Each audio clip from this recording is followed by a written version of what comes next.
By a show of hands, how many of you have an iPhone? Let me see your hands. All right, a few of you. I used to be a cell phone minimalist, which meant get the simplest cell phone that wouldn't break. And I started to speak and travel a little bit more, and then 2 summers ago, the iPhone 3G came out, and I had to have one. So I went to the mall in Mission Viejo, off Crown Valley. I got in line in the morning. It came out on a Friday, and I was traveling Friday. So Saturday, I got in line in the morning. Didn't get my phone until 4 o'clock in the afternoon. I'm standing there waiting in line, hoping they just have a phone left for me. And these high school students come walking by. And they walk right up to a guy next to me, and they say this: "We're talking about Jesus. What do you think?" The guy doesn't say anything. He just turns around, leans on the railing, and completely ignores him. So they start to walk away, and I said, "Hey, what are you guys doing?" They said, "Well, we're talking about Jesus. What do you think?" I said, "You know, I don't even think he existed. Do you?" And a girl goes, "Well, of course I do." And a guy was there. There were 3 of them. He goes, "I think Jesus is God, and he died for your sins. Are you a Christian?" I said, "Well, look, can you give me any evidence that this happened?" And he goes, "Well, yeah." And he picks up his Bible. He says the Bible, and he starts reading it. And I said, "Well, hold on. I don't believe in the Bible. How do I know the Bible's true?" And he goes, "Well, if you turn to this passage in Timothy, it says that all Scripture is inspired." Now, what's odd about that? What's odd about that? Yeah, if you don't believe in the Bible, it's not going to do you any good to prove to that person from the Bible. I said, "Well, how do I know the Bible itself is true?" And this is what he says: "There's thousands of manuscripts that completely agree on everything." I said, "Really? Do you know how many words are in the Greek New Testament?" Now, at this point, I know exactly what he was thinking. Why did I have to talk to this guy? He goes, "No." I said, "There's about 136,000. I said, "If you take these different manuscripts that you're talking about, which are ancient handwritten copies, do you know how many different words there could have been in the Bible?" He said, "No." I said, "These different manuscripts, there's about 300,000 or 400,000 variants, which means every single word in your Bible, there could have been 2 or 3 other words. A minute ago, you said to me, all these manuscripts agree. Can you explain this to me?" He goes, "What do you think about evolution?" I said, "I'm glad you asked." I said, "The evidence for evolution is overwhelming. Do you know we share 99.5% DNA with chimps?" I said, "You know we have these vestigial structures in our back left over from our ancestors with tails?" I said, "You know in embryological development," and I'm going on, and he's backing up, and his eyes are getting bigger and bigger. And finally I stopped and said, "I got a confession to make. I'm a Christian." And I wish you could have seen his face. I wish I had it on video. He goes, "Oh." Now a girl standing next to him goes, "Was all that true?" And I said, "Well, some of it was, but the conclusions I drew didn't really follow from it." And then I kind of grabbed him. I said, "Good for you guys on a Saturday in July in Southern California, being at the mall sharing your faith. But don't you think if you're going to go talk to people about Jesus or talk to people about the Bible or evolution, maybe you should know a little bit of what you're talking about?" They agreed. We had a great conversation. Well, I'm standing over here. About 10 minutes later, some other students come up and tap me on the shoulder. I turn around, and I guess they just got kind of the brunt of my frustration sitting in line for 4 hours. I start launching into my charade again until I see over their shoulders, about 5 or 6 stores down, the original students I talked to who set up their friends to go convert the atheist. Now, let me ask you something. What do you think? These students are like many of you. They love Jesus. They were bold enough to go out and tell other people about it. But what do you think is going to happen to those students when they get outside of their comfort zone, maybe when they get to a university, and a professor says something and challenges their faith? What do you think is going to happen to them if they don't know why they believe what they believe? Maybe the same thing that happened to a famous Harvard biologist by the name of E.O. Wilson. Listen to what he said. He said, "When I was 15, I entered the Southern Baptist Church with great fervor and interest in the fundamentalist religion. I left at 17 when I got to the University of Alabama and heard about evolutionary theory." Now, you might be thinking, who cares about evolution? Why not just say, "I believe in God and I believe in evolution, and can we get on with it?" You know why it matters? Because evolution is more than just a scientific theory. It's more than just plate tectonics or the law of gravity. In fact, evolution has become the basis for an ideology. which is a worldview or a philosophy which is contrary to the Christian claims. It's become the basis for an ideology. Now, there's a man by the name of Dinesh D'Souza. He wrote a book called What's So Great About Christianity? Listen to how he explains this. He says, we have Darwinism but not Keplerism. We encounter Darwinists, but no one describes himself as an Einsteinian. Darwinism has become an ideology. And he's right. It's become a philosophy of life trying to capture people's hearts and people's minds. I got an email from a student. One of my students graduated last year, went to a public university north of here towards San Francisco. And she emailed me back, and this is exactly what her email looked at like. Look what she said. She said, I have been inundated with evolutionary theory at my university. Oh my gosh, it's everywhere. My psychology class, my biology class, and she went on and on. In other words, she said in her public school campus, she said evolution is everywhere.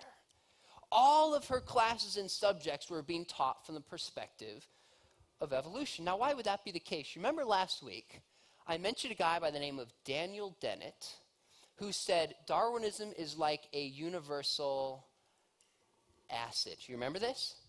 Remember the alien's blood? What's the alien's blood in the movies?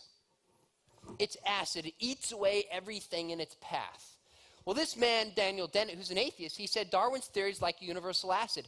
He says everything we understand about the world needs to be understood from the perspective of evolution.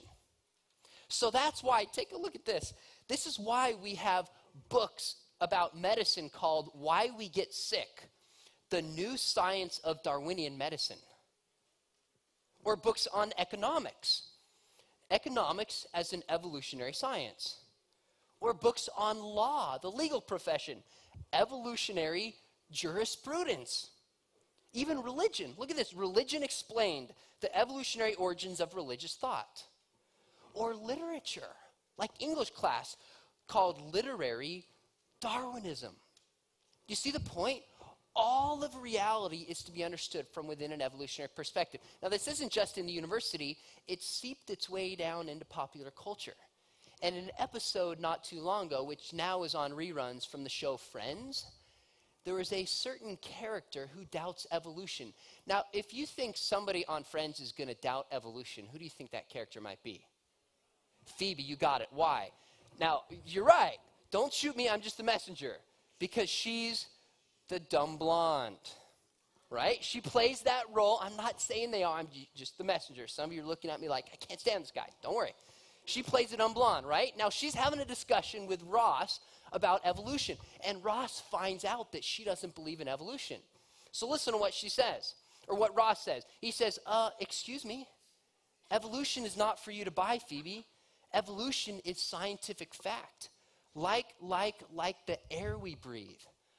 Like gravity. In fact, this idea that evolution is true and you're idiotic to question it also showed up in a recent episode of The Family Guy. They're talking about you. If you're a believer in creation, you believe God created the world, you're idiotic. You're stupid. And you might as well believe in genies or in the tooth fairy. Now, I want you to take a step back for a minute and think about, why is this question so important? This question strikes at the heart of our purpose in life. It's one of the most important questions we can ask about our place in this world. Are we accidental byproducts of blind forces in nature? Or are we the pinnacle of creation intended by a personal and a loving God? Do you see this question? Are you a cosmic accident by the same evolutionary process that created bacteria and mud? Or were you purposefully created by a loving God who has a plan for your life? Now, it's hard to think of a much more important question than this. Now, every worldview or religion or philosophy of life has to answer the question of where we came from. You see, every worldview really answers three questions. And the first thing is, how did we get here? Or the origin. How did we get here? Right? Every single, from Buddhism to Christianity to Marxism to atheism to whatever religion you can come up with, Islam has to explain how we got here. But then second, every religion says that something went wrong. Every religion will tell us that something is broken about the world that we live in. Oprah would tell us that what's broken is we've just forgotten that we are God and we need to be reminded that we're God. Buddha would say the problem is we're just not enlightened and we have certain desires we shouldn't have. All right, now, and then every worldview has to say, here's the resolution. Here's how we fix the problem that humanity is in. Now, the Christian story, what's our origin? You just heard it brilliantly from our European guest. What's our origin? In the beginning, God created us. Now, what's gone wrong with the world? It's sin. Is that we've turned our back on our Creator and we say, like Frank Sinatra, I want to do it my way. We reject God. And what's the resolution or the solution to this? You got it. God sends his son, Jesus Christ, to die to restore our relationship with him. Now, Darwinism has a very different picture of the world.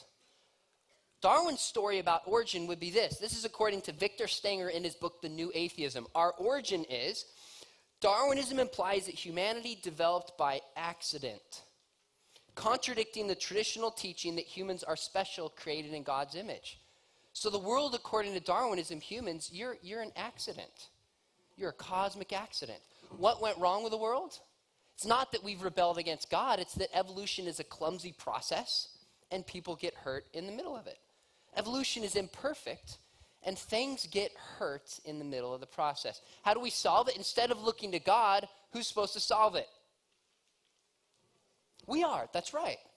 Instead of God solving it, we solve it ourselves. Now listen to something Darwin said about his own worldview. Listen to what his worldview leads to. Darwin wrote in his autobiography, he said, the view now held by most physicists is that the sun with all the planets will in time grow too cold for life, unless indeed some great body dashes into the sun and thus gives it fresh life. Believing as I do that man in the distant future will be a far more perfect creature than he is now. Notice he doesn't say women, because women are already perfect. He says, notice I didn't hear any men cheering for that one. That was all women. He says, it is an intolerable thought that he, referring to humans, and all other sentient beings are doomed to complete annihilation after such a long, slow, continued progress. You see what Darwin's saying? Darwin's saying if my worldview is true, eventually the sun will run out of energy, the universe will wind down, and there'll be a cold death for eternity. There's nothing after this life. That's a pretty depressing worldview, isn't it? Now, I recently had the opportunity to write a book on the scientific evidence for God.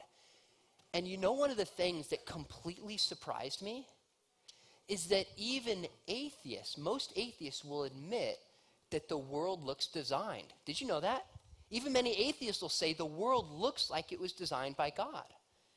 In fact, Richard Dawkins, who's probably the most famous atheist in the world today, Richard Dawkins, at the beginning of his book called The Blind Watchmaker, he says specifically, biology is a study of complicated things that give the appearance of having been designed for a purpose. Isn't that wild? So he said biology studies things that really look designed, but we know they're not. Now, I have a question. If something runs like a dog, pants like a dog, barks like a dog, smells like a dog, and looks like a dog, it's probably not a duck. Is that fair? Maybe, just maybe the world looks designed because it is designed. Maybe the world looks like there's a creator because there really is a God creator who fastened the world for us.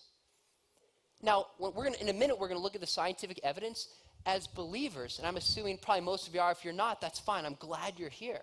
This does not take Christians by surprise. Do you know 3,000 years ago, King David wrote in Psalms 19, 1 and 2. Look at what he wrote. He said, the heavens declare the glory of God. The skies proclaim the work of his hands. Day after day they pour forth speech. Night after night they display knowledge. So Christians have always believed that the natural world tells us truths about God, the Creator. Now, in the time we have left, I want to walk you through 3 areas that I found compelling scientific evidence that point towards design.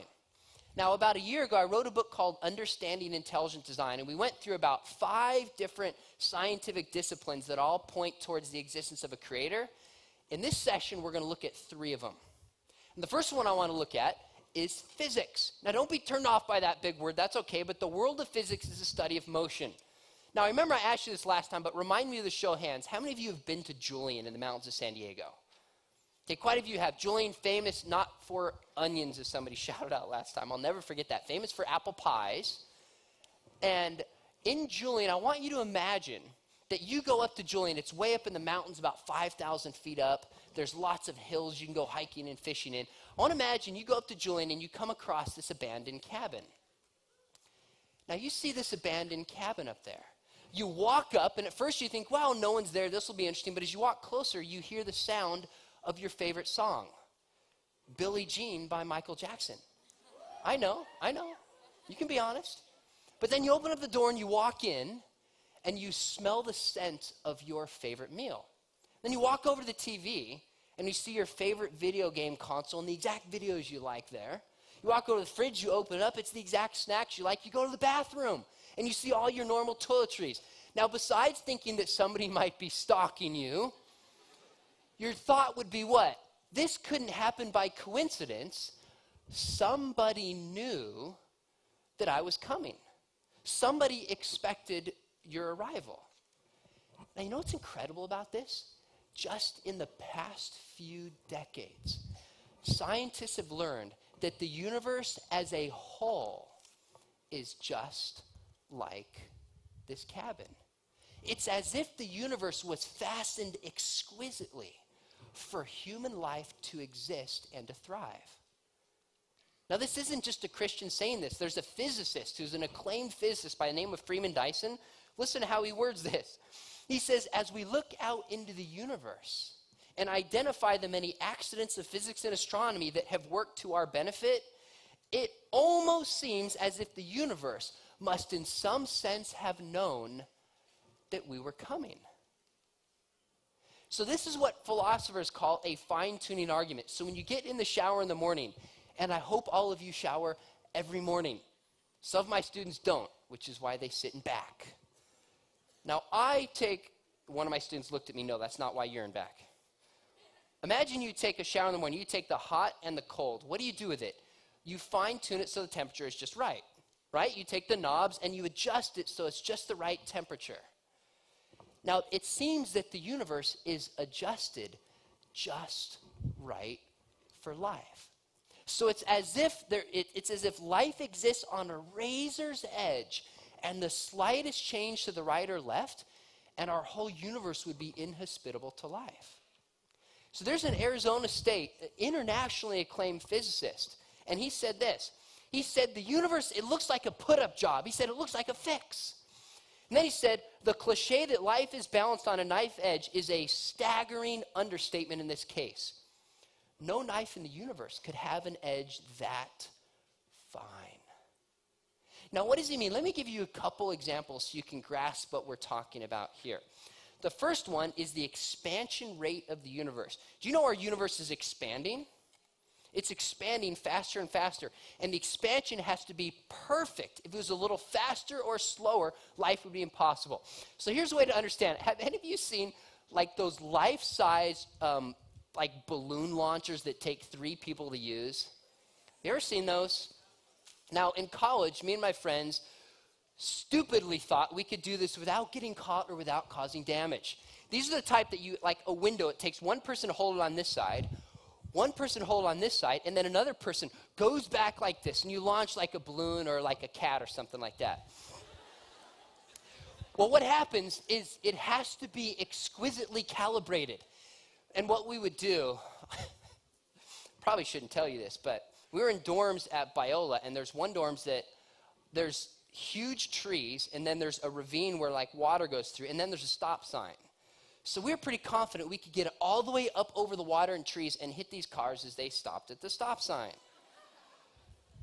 Now, to make this work, notice, you have to get the exact weight. If I go back too far, it's going to go too far, isn't it? If I don't go far enough, it's going to fly short, and the angle has to be perfect. So we thought this was really fun until we launched one up and hit right on the money and shattered this girl's windshield and scared her to death. She had a heart attack and died. No, I'm just kidding. It's not that bad. It's not that bad. I'm the one who almost had a heart attack. We thought it was funny until we realized how upset she was, and it was not a very smart thing to do. But you understand how something has to be exquisitely fine-tuned to hit its mark? Well, that's true for the universe. The universe is expanding, and you know how big this number is?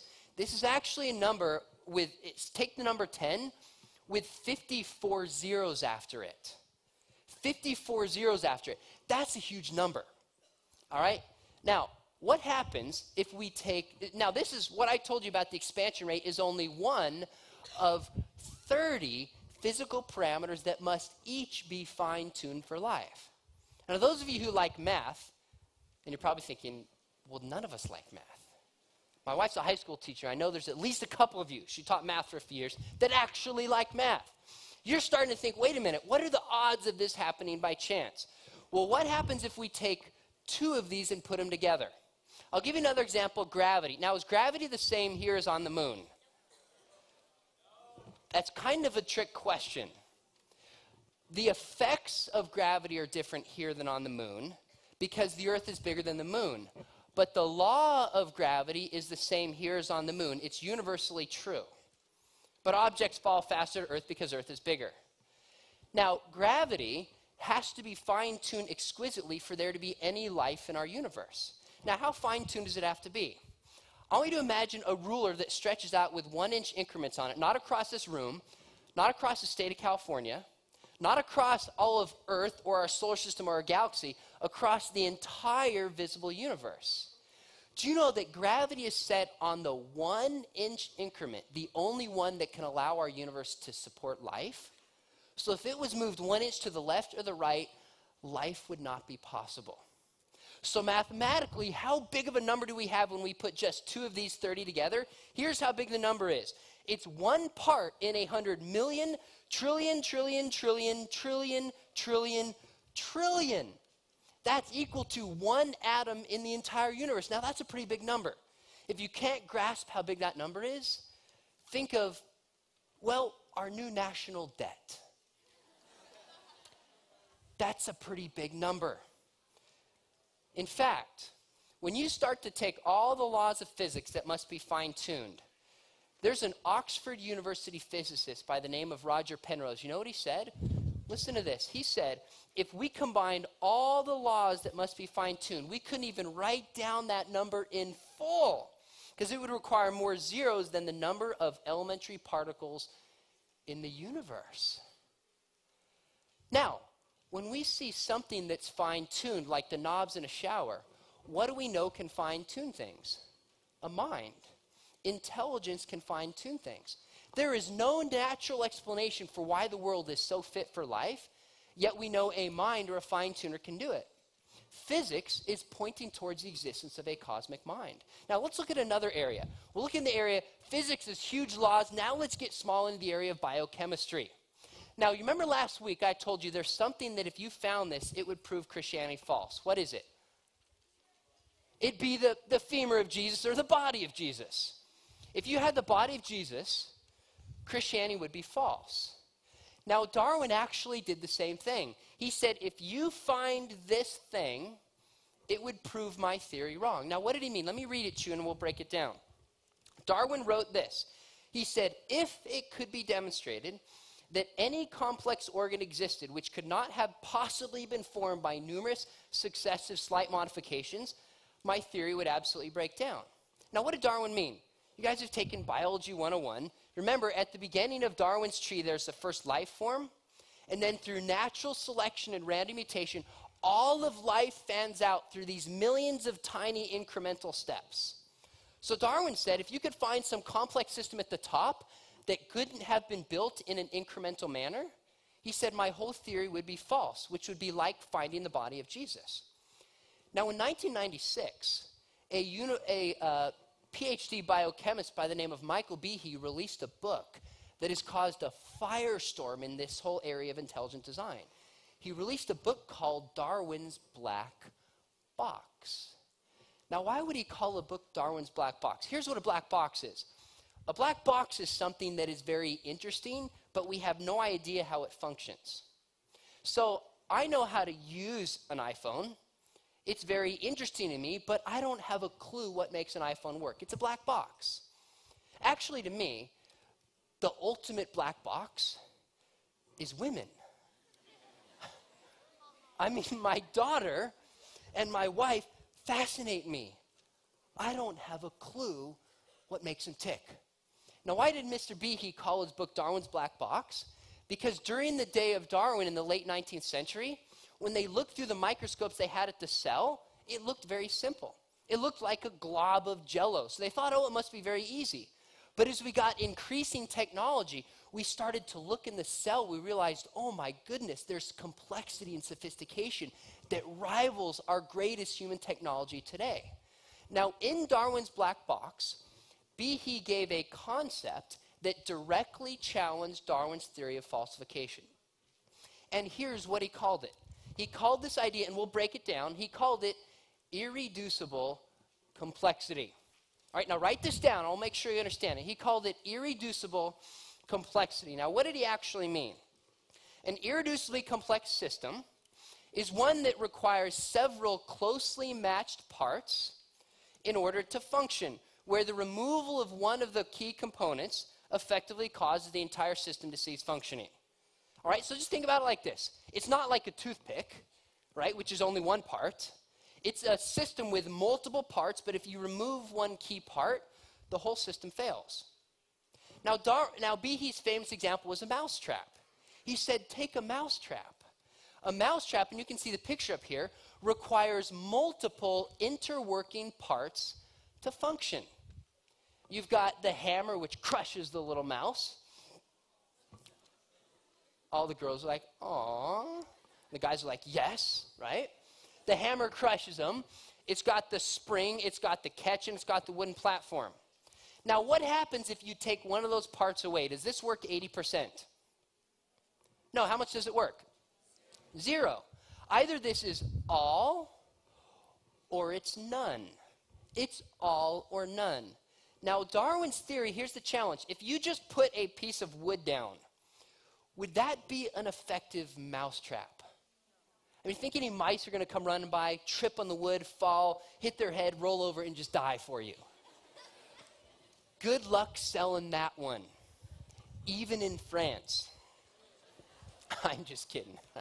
Actually, I'm not. Now, here's the problem with a mousetrap. Remember what Darwin said. Darwin said any system must be built in a step-by-step manner. But you can't have a mousetrap built in a step-by-step manner. Why?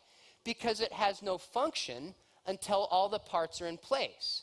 Now, an intelligent person, a mind, can build it step by step because we have a purpose and we can add to it as we see fit. But naturally, a mousetrap could not build step by step because it has no function until all of it is there. So a mousetrap poses a big problem for Darwin's theory. Now, you're probably thinking, well, mousetraps are man-made. What's the big deal? Here's the question. Is there anything like a mousetrap in nature? If so, it poses a challenge directly to Darwin's theory. Now, Michael Behe gave a whole bunch of examples, but my favorite one is called the bacterial flagellum. The bacterial flagellum. Now, I'm going to show you a picture in a second. Once you write this down, the bacterial flagellum is a whip-like tail that's on the back of certain bacteria, and it propels it through water. Now get this, listen carefully. The bacterial flagellum, that thing you can see up there, it's kind of like a motor on the back of a boat. Except this thing, as Howard Berg said, who's a Harvard University professor, it's the most efficient motor in the universe. So this thing spins, those of you who like technology and cars, this thing spins at up to 100,000 RPMs. Now, the Honda S2000, their most popular sports car, spins at 9,000 RPMs. This thing spinning within a quarter turn can stop and go full speed the other direction. This is technology at the micro scale. It's actually 1/100,000th of an inch. That's how small it is. Now, here's the interesting thing. Like a mousetrap, the bacterial flagellum is irreducibly complex. There are multiple parts that must all be in the right place at the right time for the flagellum to function. In fact, there's actually between 30 and 40 unique particular proteins that must all be in the right place or the flagellum doesn't function at all. Do you see the problem that's been posed for Darwin's theory? A flagellum couldn't be built in a step-by-step manner. Why? Because it has no function until all the parts are there. So it couldn't be built in a Darwinian manner. But it also couldn't just show up at once because mathematically it's too difficult. Now, when I did research for my book, Understand Intelligent Design, I came across some things that were very disconcerting. And it might be disconcerting to you as a student as well. I would read the exact same writers who were pro-Darwin's theory. You know what they would say? They would write in professional journals that were only read by other scientists. They would admit that there were questions about Darwin's theory. But then the exact same writers would write a book for a popular audience, or they'd write in textbooks. And you know what they would say? They'd say the evidence for Darwinism is overwhelming. There's no questions about it. We all know it's definitively true. But occasionally, some people who believe in Darwin's theory will admit that they can't explain things like the flagellum. Check out what David Depew, a university professor, said. He said, "I could not agree more with the claim that contemporary Darwinism lacks models that can explain the evolution of cellular pathways and the problem of the origin of life." So take a step back and think about what we've seen. We've seen that the laws of physics are incredibly fine-tuned. And when we see things fine-tuned, the best explanation is some mind. We've also seen, even on the micro level, this incredible engineering that goes far beyond a mousetrap. Natural causes can't do it, but we know minds can do it. Now let's look at the last one that I find the most compelling. The last one is in the area of biology, and it has to do with DNA. Now those of you who are in biology class or have taken biology class know that the study of biology is not just physical processes in the body. Biology is the study of information that causes certain processes to occur in the body. So David Baltimore, who's a Nobel laureate, said that modern biology is a science of information. The human body is full of information. In fact, do you know how much information is in the human body? Let's take the average adult human body. Do you know that you have on average 100 trillion cells in your body? 100 trillion cells. If you took the DNA out just of one cell and you uncoiled the DNA, do you know it would be an average of 9 feet in length? That means if we lined up all the DNA in your body, it would go from here to the sun and back an average of 70 times. Now this is the part where you say, wow, so let's practice.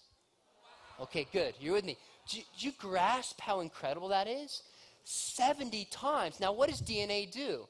DNA stores information. Now how much information is in one cell in your body, which is incredibly small? You know what the information is? Think about this, here it is. The equivalent of 8 billion letters, 500 million words, or 8,000 books in one cell in the human body.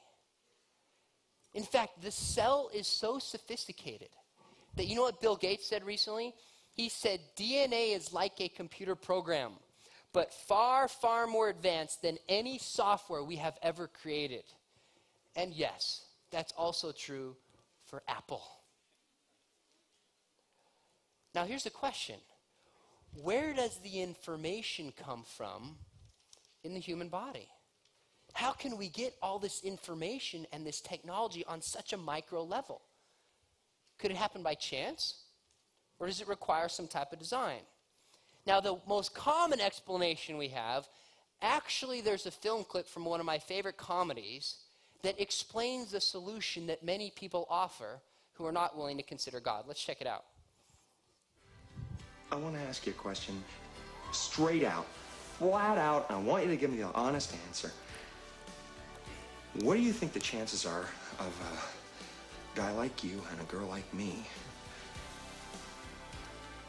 ending up together. Well, Lloyd, that's difficult to say. We really don't... Hit me with it. Just give it to me straight. I came a long way just to see you married. Just, least you can do is level with me. What are my chances? Not good.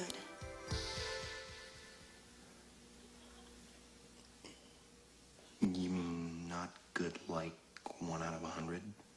I'd say more like 1 out of 1,000,000.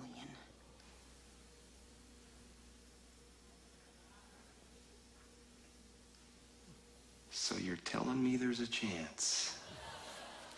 Isn't that a great clip? It gets me every time. Now, what's the humor? The humor is he has really no chance, but he doesn't really understand he doesn't have a chance. See, we accept chance as an explanation up to a certain point. And then there's a certain point where we go, there's no way that could happen by chance. Now, Richard Dawkins, actually, as I mentioned, one of the most famous atheists, has an explanation for where all the information in the universe came from. He called it the monkeys typing Shakespeare theorem. You know what he actually said? He said if we had enough monkeys and we had enough time, eventually if they sat down at computers or typewriters, one of them would type out all the works of Shakespeare. So you understand his reasoning? He says we don't need a mind to get information. Information can arise by chance. Now there's an MIT, which is one of the top technological schools in the world, quantum computational physicist by the name of Seth Lloyd. And you know what he did? He said, given the size of our entire universe and the age of our universe, he wanted to know how much information could arise completely by chance. So you know what he said? He said, after all of his research, he said, you couldn't write the whole works of Shakespeare. You couldn't write a chapter of Shakespeare. The entire universe, giving all the billions of years that it's maybe been around, at best could come up with 4 lines from one work of Shakespeare. To be or not to be, that is the question, whether 'tis nobler in the mind to suffer. Now, some students and their professor recently put the monkeys typing Shakespeare theorem to the test. They went to the Paignton Zoo in Plymouth University students, and they took 6 monkeys and some typewriters and computers, and they watched them for a while to see if one would sit down and start typing out Romeo and Juliet. Well, the first one picked up a rock and started bashing the computers. The other monkeys climbed up on top and urinated and defecated on the computers. But before you laugh, nice is the appropriate response. Before you laugh too much, they actually produced 6 pages of text. 6 pages of text. A string of A, L's, M's, and an occasional J, and a few S's. Not a single word. Now, for those of you who like to read and don't have enough homework, you can actually purchase the literary works of these monkeys. It's been put together in a volume called Notes Towards the Complete Works of Shakespeare. Now, you guys know something, which is why I think you're chuckling, that when we come across information, there's usually a mind. So imagine you guys come down to visit me in Southern Orange County. I live in San Juan Capistrano. I know you don't need this net, but when you're in college and you're like desperate for a place to go, to do your laundry, to have a nice meal, seriously, Facebook me, text me, and I'll pray for you. No, that's my commitment to you. Say we go walking down on Capitol Beach in Southern California, and we come across something that says this: John loves Mary. Now, I know none of you would think, boy, those people in Southern Orange County are pretty wacky.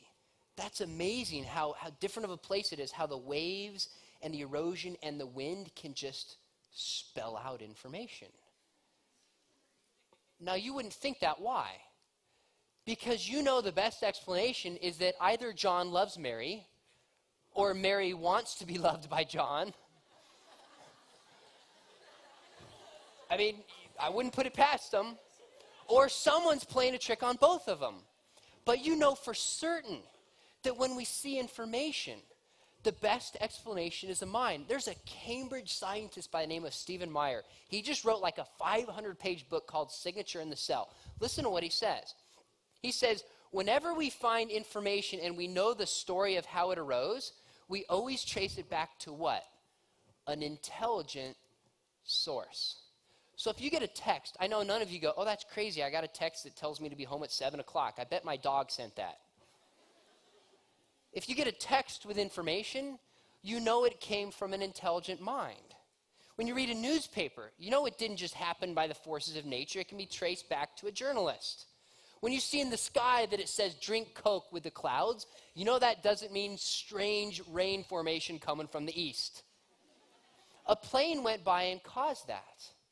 Now, if we know that when we can ever trace a source of information back, we find a mind, what about the human body? What's the best explanation for the information we see in the human body? I think the best explanation is some type of intelligent creator. In fact, I told you last week about a philosopher by the name of Antony Flew. You remember this guy? For 50 years was the most notorious academic atheist in the world. He first presented a paper saying God is completely illogical before C.S. Lewis in the 1950s. And years he debated and said Christianity and religion is totally false. Well, about 7 or 8 years ago, Antony Flew came out and he said, I've changed my mind. I believe God exists. Now, you know what encouraged him to change his mind? Listen to what he said. One of the things, Antony Flew said, what I think the DNA material has done is to show that intelligence must have been involved in getting these extraordinarily diverse elements together. The enormous complexity by which the results were achieved looks to me like the work of intelligence. Now, I think we've seen tonight that whether it's the fine-tuning of the laws of physics or the irreducible complexity nature of the flagellum to the information in the cell, that there is powerful evidence for a mind. Now, I also told you last week that I went through a period in my life where I had a lot of questions. I didn't really know what I believed. I told you, I remember staying up late at night, kind of staring at the ceiling, going, God, are you really there? Do you really have a plan for my life? And it wasn't a head game. I felt it in my heart. I wanted to know if what I believed was true. And I remember reading this famous atheist on the internet. And he said, well, if God exists, why doesn't he make himself more known? Why does he make himself more obvious? And I thought, yeah, why doesn't God do that? And then I started to study some of the scientific evidence that we looked at tonight. And I started to look all the way down in the cell. And you know what I found? That he did. God has made himself on every single cell. It's almost as if you pick up a toy and it says made in China. It's like the human DNA says made by Yahweh. Now, it's not quite that obvious because you still have to ask, well, what language would you write it in? But it's like the fingerprint of God is on the smallest cell to the vastness of the universe. And you know what? When I started to study this, I thought my faith in God is well grounded. And it makes sense. Now, you know what? God is not going to come down and force you to believe in him. Now, maybe I can't say that quite with certainty because he virtually did that with Saul when he kicked him off and showed up and he became Paul. But God's normal MO is not to just go, bam, I'm here, believe in me. Rather, what did Jesus say? If you seek me, you will find me. If you seek me, you will find me. God is present, my friend, from the tiniest cell to the vastness of the universe, and he is inviting us, his creatures, whom he made in his image, into a personal relationship with him. You are not a cosmic accident. There's a purpose for your life. And God loves you, and he has a desire for the way you ought to live. Now, those of you who are already Christians, you know why this matters? You know why this is so important? I have a friend of mine who I talked to for about 10 years about the Christian faith. And it was like water dripping on the back of a duck. He had no interest. Out of the blue, he called me up and he said, hey, you teach your students about defending truth, don't you? I said, yeah. He said, where do you start? And I said, why are you calling me now? And by the way, this student got perfect scores in math on his SATs, graduated from Berkeley with a double degree. brilliant. And I said, why are you asking me now? He said, well, my brother-in-law came down with a brain tumor, and it's shaken me up to my own mortality. So we met at Starbucks a couple weeks later on the way up to school, and we sat down. He looked me right in the eyes. He goes, I need to know, is there any scientific evidence for God? And I said, well, I've studied this a little. Let me do my best. And I walked him through some of the things we talked about tonight, as well as some other questions. He looked me right in the eyes, and he said this. He goes, I think I believe that Jesus is God. I'm not quite ready to make a commitment, but this makes a lot of sense. All the stuff I've been teaching you know what it's about? First off, I want you to have the confidence that what you believe is real and that it's true. Second, 1 Peter 3:15 says, sanctify Christ as Lord in your heart. Always be prepared to give an answer for the hope within. I'll tell you this, if you want to make a difference for your generation, if you want to stand out among your generation and make a difference for the kingdom of God, one thing, not the only thing, but one key piece is learning to know why you believe as you believe and being able to confidently share with other people the reasons for the hope that you have within. Amen? Now, you might remember at the beginning when I shared a story about my friend, the students that I met getting my iPhone, and I challenged their view of the Bible, and I said, what about all these hundreds of thousands of variants? How many of you in here, by a show of hands, could answer that objection and explain why you believe the Bible is true? I'm curious, how many of you could give an intelligent, thoughtful answer? How you actually know the Bible is true? I think I see 2 or 3 hands. If not, you're in the right place, because next week we're going to tackle the question, how do we actually know the Bible is true? And if you come with an open heart and with an open mind, I think you'll be blown away that the Bible stands out among all books in ancient history as a trustworthy and reliable book that can be our guide to life.